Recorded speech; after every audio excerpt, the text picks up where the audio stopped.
ፓስተሮች በጊዜ መላክ ካልተባሉ ከፍተኛ ቀውስ ይጠብቀናል።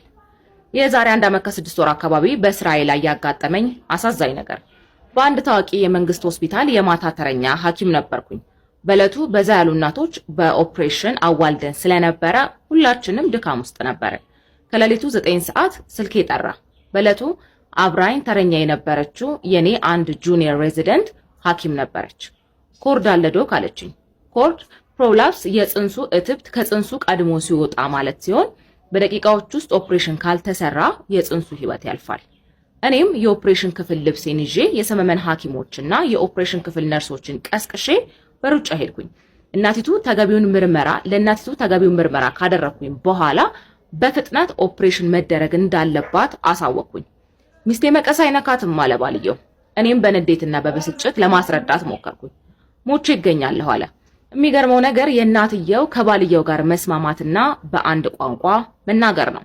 በጊዜው የነበሩ ባለሙያዎች በሙሉ ለሰውየው ለማስረዳት ሞከሩ። ሩጫው ከጊዜ ጋር ነበረ፣ በደቂቃዎች ከሚቆጠር ጊዜ ጋር። በጊዜው የነበሩ ሲኒየር ሐኪሞች ሁሉ ቢመጡም ከሐሳቡ ንቅንቅ አላለም። ምክንያቱ ሲጠየቅ ሚስቴ መቀስ አይነካትም ነው። የእናቲቱ ሐሳብም ተመሳሳይ ነው። ፈቃደኛ አልሆነችም። ባልየው የሆነ ሰው ስልክ ጋር ደወለ። እጁን ሆዷ ላይ አድርጎ አይኑን ጨፍኖ አሜን አሜን አሜን ይላል። ምንድነው ብዬ ጠየቁት። አዋቂ ፓስተር ነው እየጸለየላት ነው አለኝ። እንደማይሳካለት አውቃለሁ። ሁሉም ተስፋ ቆርጧል።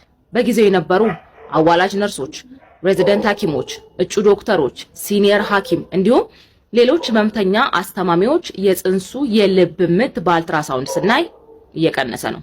ለሰዓታት አምጣ ህይወቷ ያለፈ ሴት ልጅ ወለደች።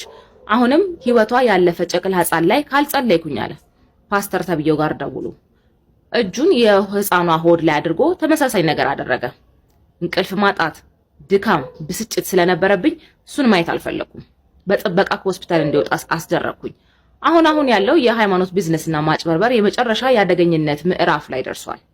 ህመምተኞች የሐኪም ምክር እንዳይቀበሉ፣ መድኃኒት እንዳይወስዱ፣ ክትትል እንዳያደርጉ እንዲሁም ጥርጣሬ እንዲፈጥርባቸው እያደረጉ ይገኛሉ። በመጨረሻ ግን ተጎጂ የሚሆነው ይህ ምስኪን ህዝብ መሆኑ ይህ አጋጣሚ ምስክር ነው። ይህ ጽሁፍ የዶክተር በላይ አለሙ ሲሆን የማህፀንና ጽንስ ስፔሻሊስት ሐኪም ነው። እስከ መጨረሻው ስላዳመጣችሁኝ አመሰግናለሁ። የተሰማችሁን ሐሳብና አስተያየት ኮሜንት ሴክሽን ላይ አሳውቁኝ። እንዲሁም ደግሞ ቪዲዮ ላይክ ማድረግ፣ አካውንቱን ፎሎ ማድረግ እንዳትረሱ። ቻው።